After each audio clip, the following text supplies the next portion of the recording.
was a little sweeter. Well, hey everybody, we here, and I'm with Marshall Floyd, and he has AGL thermal drone service. Is that correct? That's correct. So when did you start this drone service? I bought my drone December of 2023, and I began to practice with it, and I did a few recoveries that year, but it was mainly just using it around my house just to get the feel of how to use it. And there's a lot of buttons on this thing, so you got to learn how to use this thing to be effective with it. Right, to know what you are doing. And it's kind of funny, and I'm not saying this picking on you, but I was thinking when I met you at the Buckarama that if I called somebody for a drone and was looking for a deer with a drone, I would expect a 25 to a 35-year-old man to come up and you. So it's just funny to me that you've got into the drone business. You know what I mean? Well, I used to be a 25 or 30-year-old guy that hunted a lot, and I still love to hunt. But as I've gotten older, and I've had some health issues with some joints and a broken foot and that kind of stuff, I still enjoy getting out and helping people that are hunting, right, and helping them succeed when I can't get out and do as much as I used to. Right. And so I was told too, you worked in law enforcement for years, right? That's correct. And lived in Florida. Yep, I was in Jacksonville, Florida for 22 years. I grew up here in Lawrence County and graduated in '86 and moved down to Jacksonville, and I was a police officer down there for 20 years. I retired, and then I moved back home to the farm up here in Dublin, Georgia. So this is where you was originally from? This was where here in Dublin? Born and raised, right? Born and raised, right. So tracking deer with dogs and the difference in drones, do you think there's a better deal with a drone than tracking it with a dog, or do you don't knock tracking it with dogs, you just something you enjoy doing with the drone? Well, I used to have a dog that I hunted behind. I used to, follow squirrel dogs, and I enjoyed that. And I've been behind tracking dogs before to search for my own deer. And right. Tracking dogs are a great tool. So I'll never take anything away from a man who's got a good tracking dog. What I use is totally different than a dog, though. Right. If you've made a fatal shot on a deer, that dog's going to find him. But if you've made a marginal shot and that deer has wheels underneath him still, that dog might find him and push him further away. Right. And if the deer is not hit critically enough, that deer's going to continue to go until either the dog gives up, the handler says he's not going to die, or they can't get him to stop. With what I have, it doesn't disturb the deer. So if I'm flying above the deer at 300 feet and it's nighttime, the deer's going to usually go some set amount of distance, and he's going to bed down if he's wounded. Right. And I can find that deer laying in his bed, and we can say, well, that's where your deer's located, but he's not deceased. Let's give him some time, and then we can come back later. Right. Is it best, a lot of deer get shot, morning and evening, and I've had experiences myself where I've shot them in the morning and couldn't find them, or, and the morning time I might give them a little later. Is it best to fly that drone at night or daytime? How does it work as far as the sunlight and heating up different stuff as far as the thermals work on that? It works great at night, but you have to use a spotlight to identify what it is you're seeing under the thermal image. Right.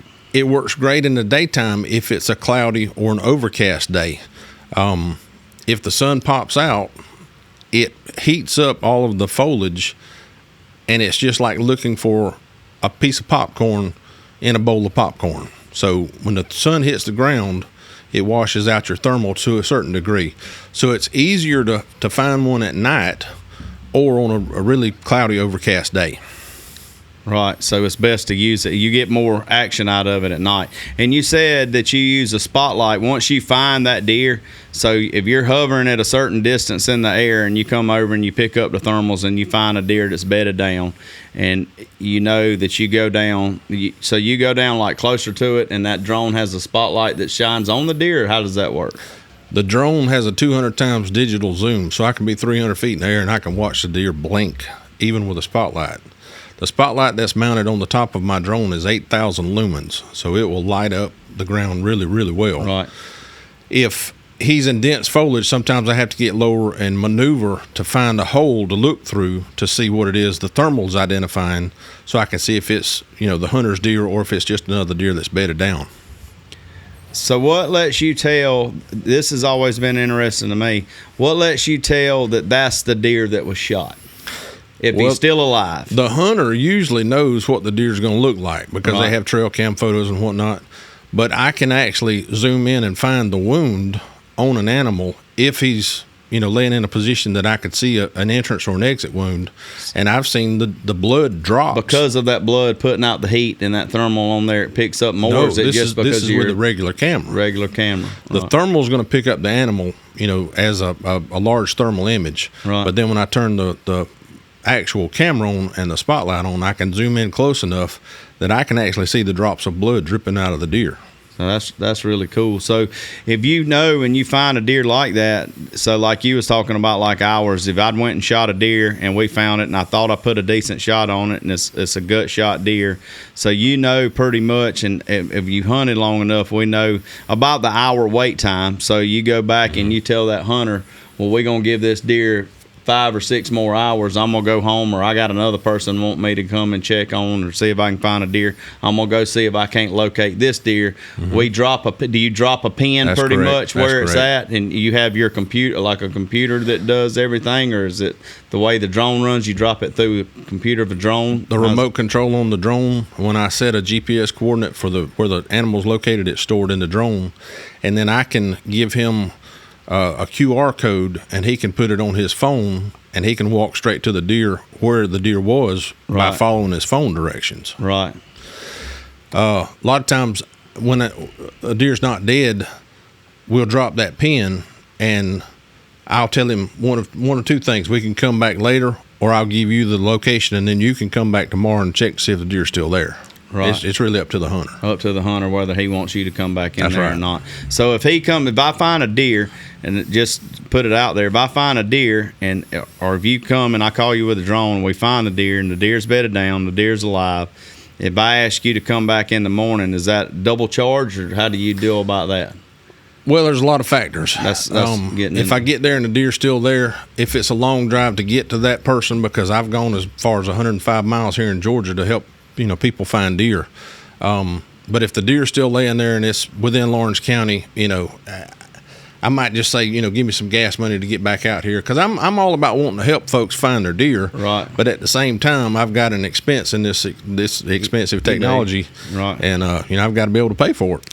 So on the average, just because I know everybody's wondering, we're getting into this, on the average, what does it cost? I know dogs are different depending on the dogs and who you got, and you got buddy systems, but I know like it's average about $100 right off the bat if somebody's locally around the county or next county to bring a dog out, to track a deer. $150. So what is it to get your drone to come look for a deer? What do you usually typically charge? When I started this, the folks that were doing this already up north were charging what I thought was too much. They were charging $450 to start, and I knew that wouldn't fly around here.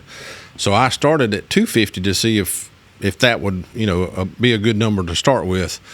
We've had a couple of guys here locally that have bought the same drone as what I have, and they started a little lower, so I came down to match their price so we'd all be on the same table. Right. I'm not trying to take business away from anybody, but at the same time, I don't want somebody to take the business away from me, because I want to have an even playing field. So what I have started doing is I've been doing a $200 come to you fee. We search for an hour. If I haven't found that deer in an hour, then it's $100 per flight hour after that. Right. But usually, if it's a fatally, hit deer, I can find him pretty quick. So how many hours, when you're talking thermals and somebody shoots a deer, how many hours is in that animal for you to be able to pick up body heat? How long of a window do they have for you to be able to pick up body heat on that animal? A lot of different factors, but usually if a deer's laying on dry ground and it's, October, November, you're going to get about a 36-hour window on that deer, or a hog, or anything, like that. So about a day and a half. Mm-hmm. You got a good day to try to find him, and a little more hours going over.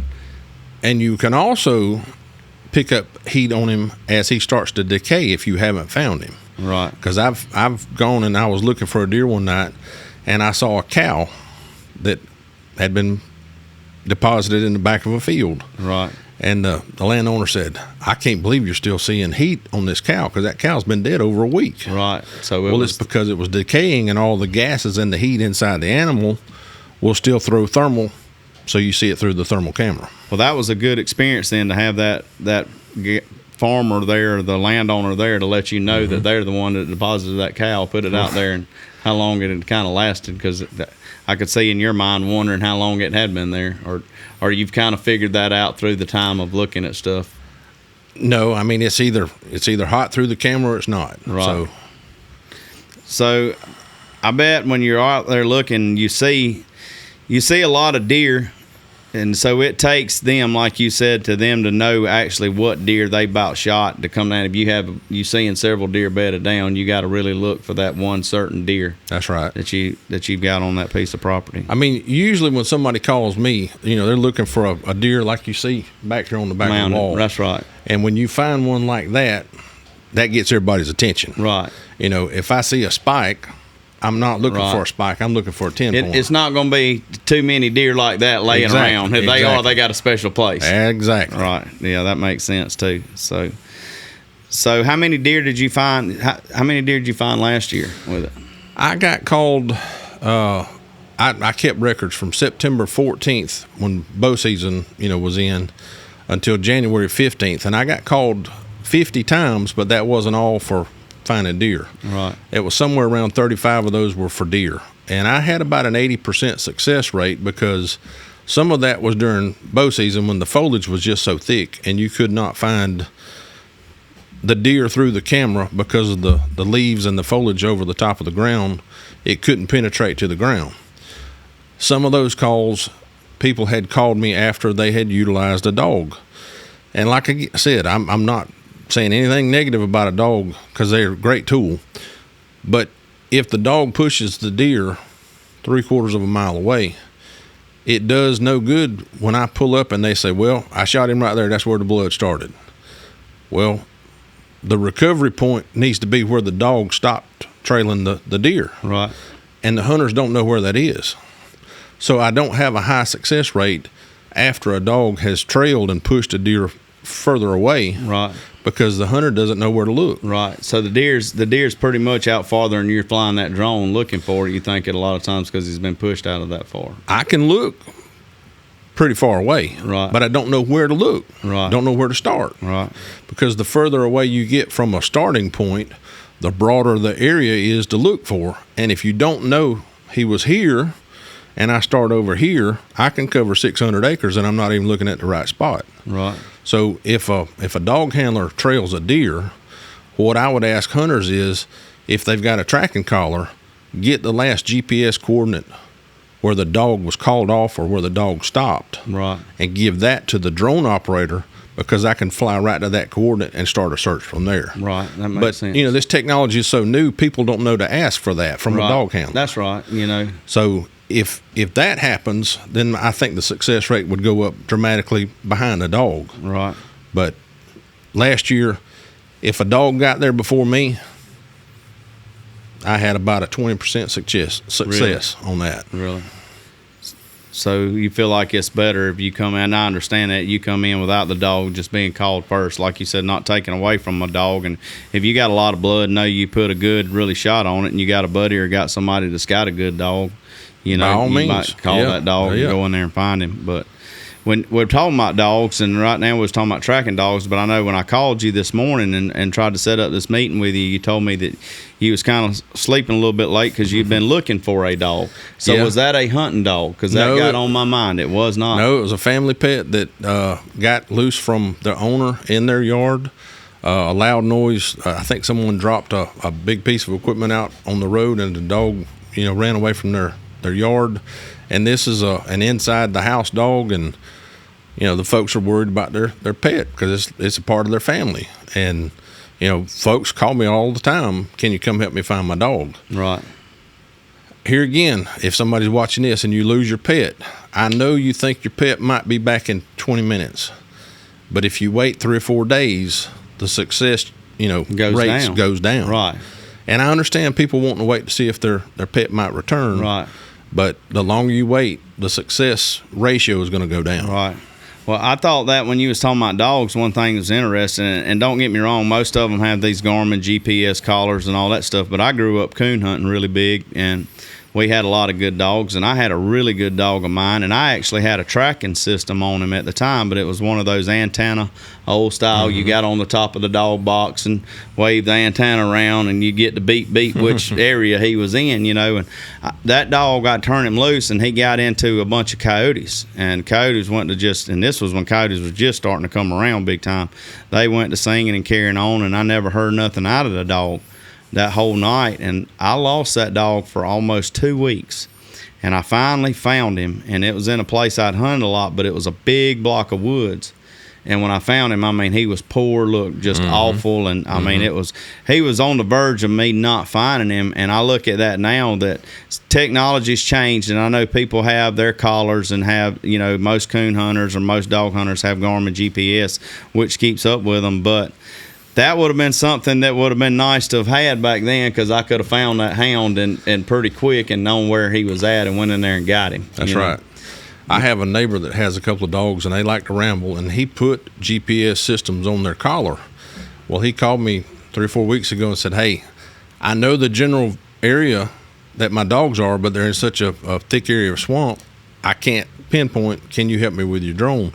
And they were 1.2 miles away from his house. Right. So we went around to the closest landowner that we knew that we could launch from, and I went over and was hovering over the dogs, and he was watching my drone, and he walked right up underneath my drone, and the dogs came to him, and he successfully recovered his pets.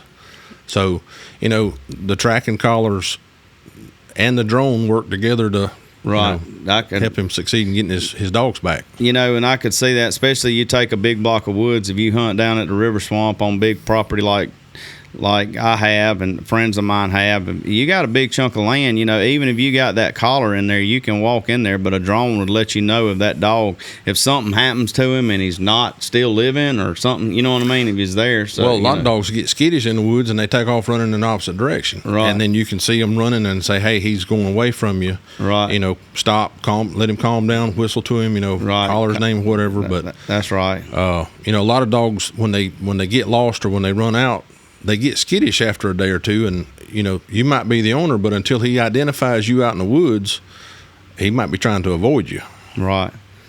So you were in the law enforcement background, just something that was in my mind then. We're talking about pets, but the most law enforcement now, you think, have drones? They have their own people that fly drones if somebody goes missing, if somebody's hunting and goes missing, or is that something you feel like you would get a call at, or they have their own people that you think to do it? Well, our local departments have drones, I know, because I've reached out to them, and they were getting one when I was offering my service to the Dublin Police Department, and I know the Lawrence County Sheriff's Office has a drone that has the thermal capabilities. I think Lawrence County, I think, is special because both major agencies here have that, but other smaller agencies might not be able to afford this technology. Right. The larger areas, I'm sure, have this because it's much more economical to pull a drone out of a trunk of a patrol car, launch it within a minute, and not have to wait for a helicopter to fly 10 miles across county to get to you. Right.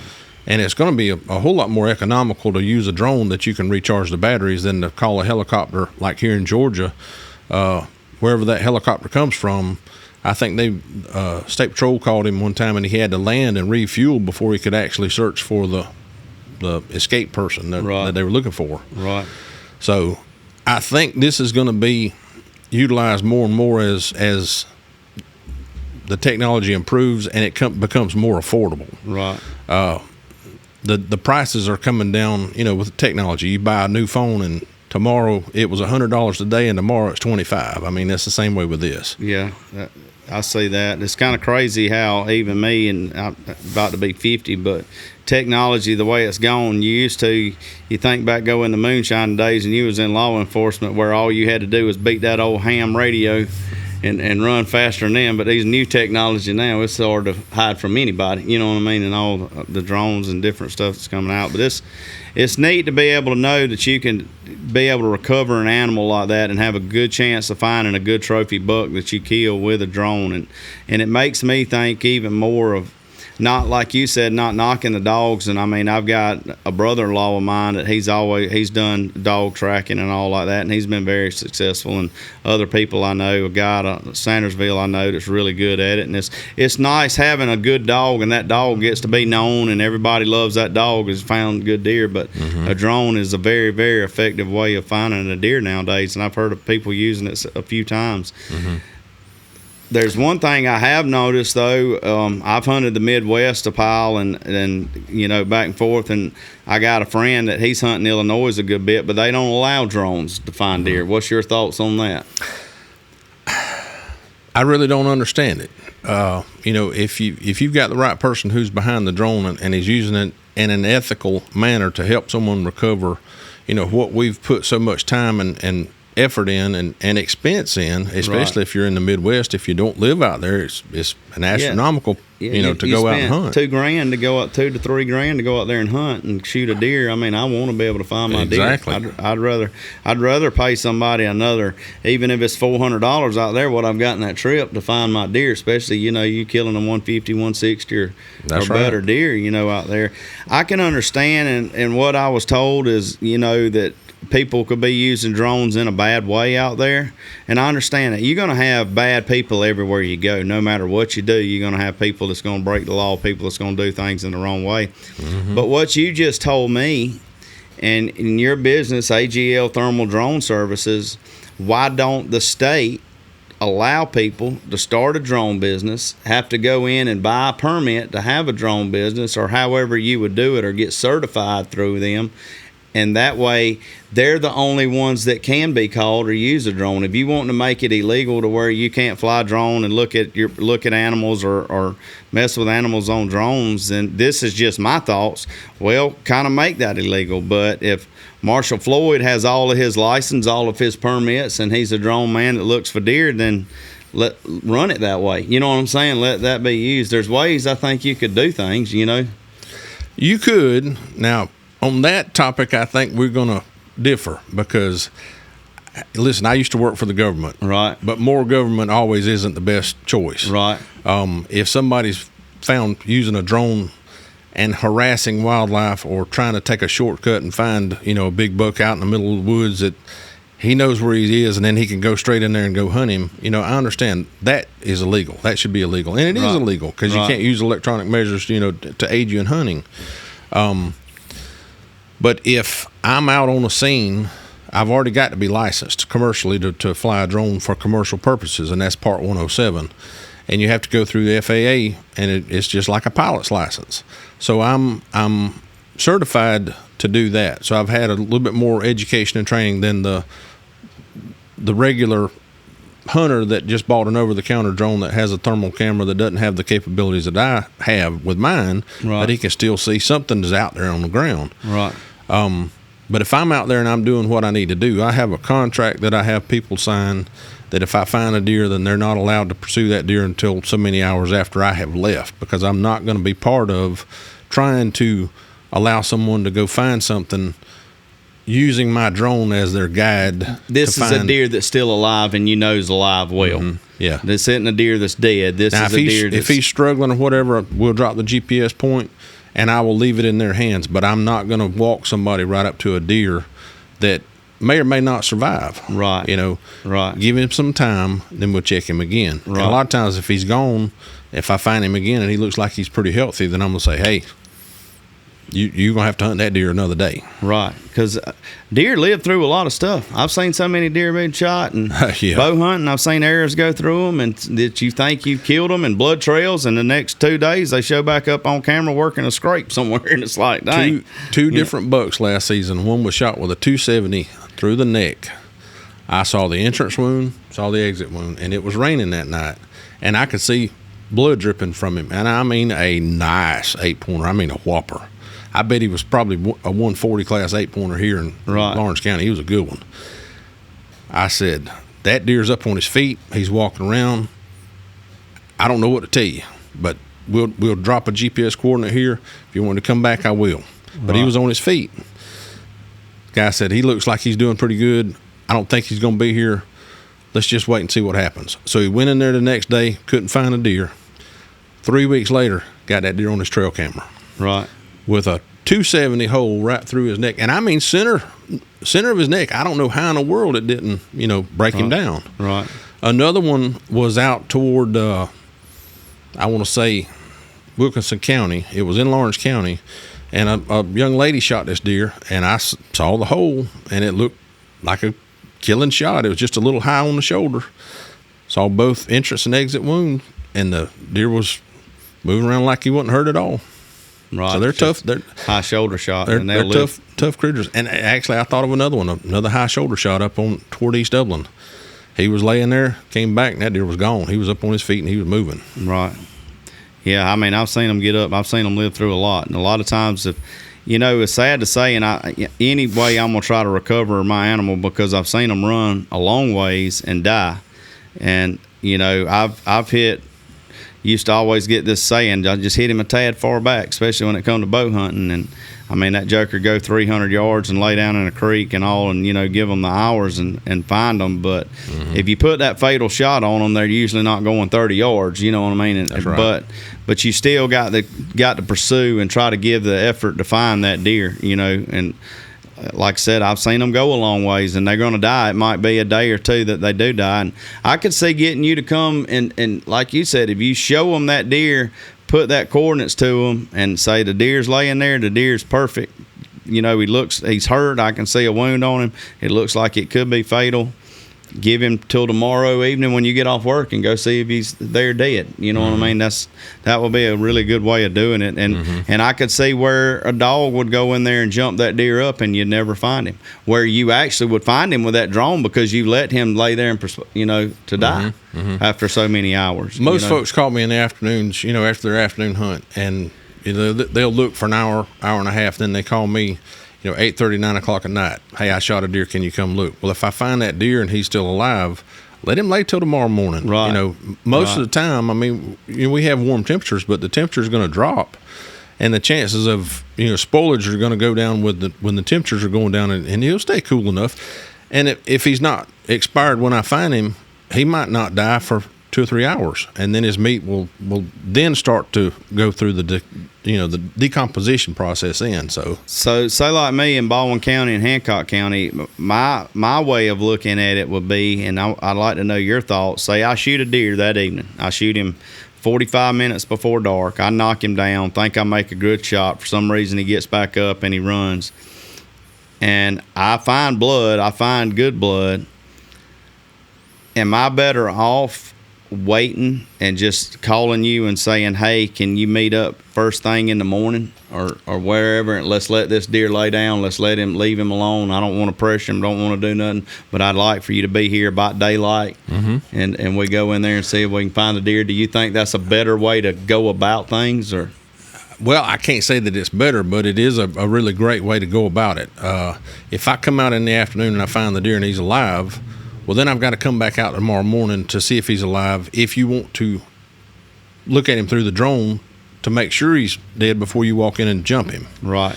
I've gone all the way, I told you earlier, to Washington, Georgia, which is about 105 miles. I've gone there 3 different times. Right. And they called me that afternoon before, and, it's going to be a 2-hour, 3-hour drive to get up to where I'm going. And I said, well, why don't I just get up early in the morning and I'll meet you at your house before daylight and we'll look for the deer. Right. And that was the one that I'm thinking about. I had 3 calls, 3 different hunters, 3 different deer. The same night?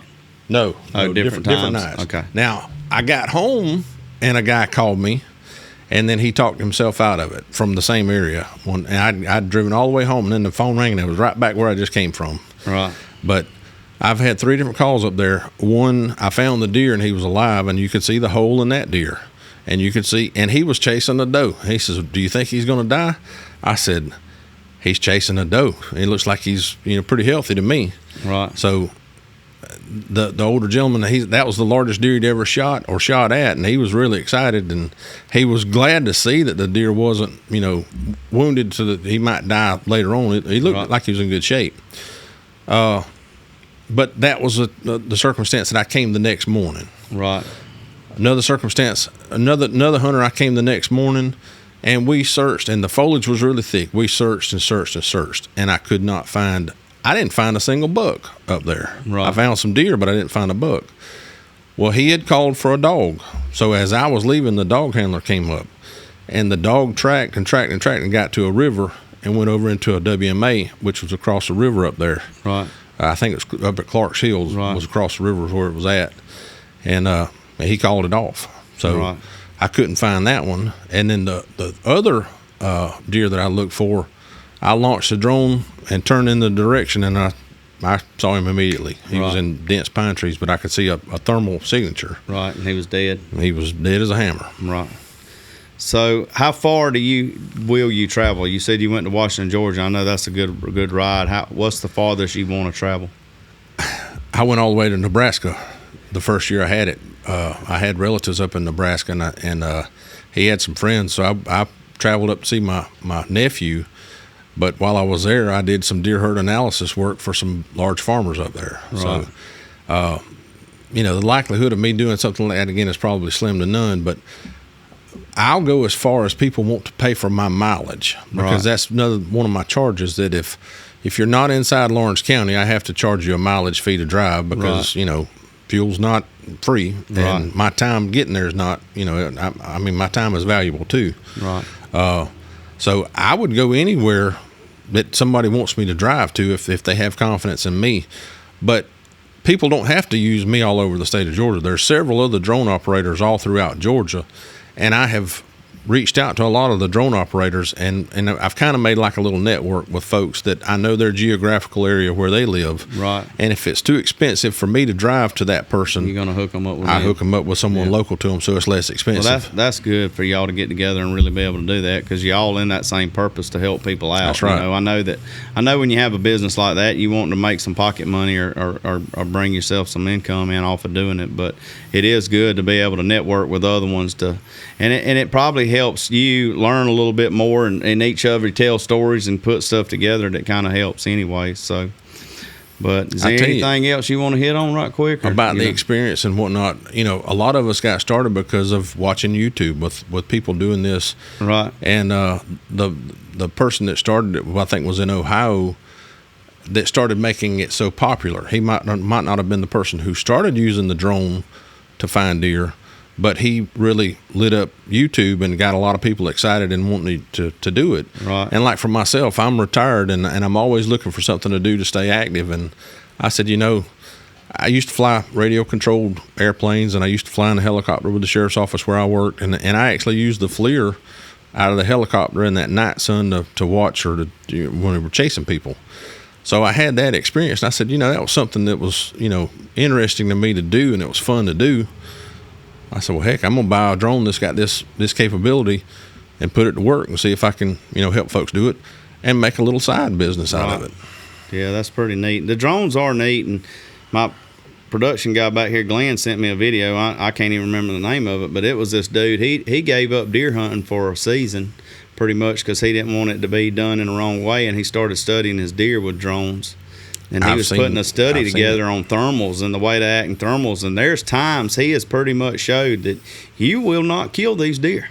When them thermals are to their advantage and everything's right, he says, I don't care what you do, because he's going to work. Just the studies he's put in with the weather and the way the thermals are working and the way that deer is living off of his nose. He says, you can do whatever you want to, but you're not going to kill. He says, I don't believe you would kill that deer. It takes that right moment to kill that trophy buck. I've watched that same video, and I watch these things, and I learn, like I said, from YouTube. Local experience. I live next to Turkey Creek. I have watched one particular buck for 3 years with this drone, 3 seasons. Right. 23, 24, and I've already started watching him this year, and he's in velvet. I've only seen that deer with my eyes one time, and it was just at the cusp of darkness during archery season. He was too far away. That deer will not leave his pocket of security in the daytime for anything. But at nighttime, he goes anywhere he wants to because he knows he's safe. Right. When it starts getting close to daylight, I'm not up then to watch him, but I can find him during the day in one core area every day I look. Right. But he will never come out of that until it gets dark. So, do you have a Facebook page? I do. And that's AGL Thermal Drone Services? That's correct. Okay, because I need to go to it and give it a like and have it on my phone or whatever, because that's my next thing is when somebody wants to get a hold of you, that's a Facebook page, or I know I have your card, but most people is going to say I need a drone service, and who is it? So can they Google? Can you Google and it come up, or what's the best way besides just knowing your phone number, friend? Somebody like me is going to put you out there because I've got your number and everything now. Sorry.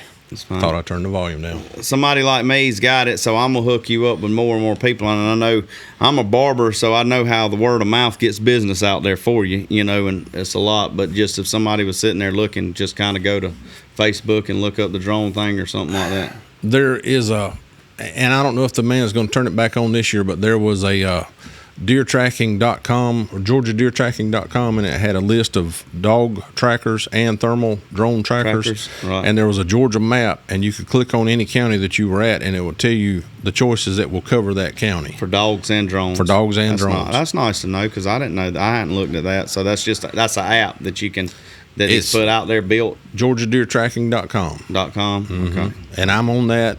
And he had it active last year, but I don't know if he's going to turn it back on this year or not. But the best way to get a hold of me, if you got on Facebook and just looked up AGL Thermal Drone Services, I also have some videos on YouTube, and I've got my phone number on that. Right. And it's under AGL Thermal Drone Services.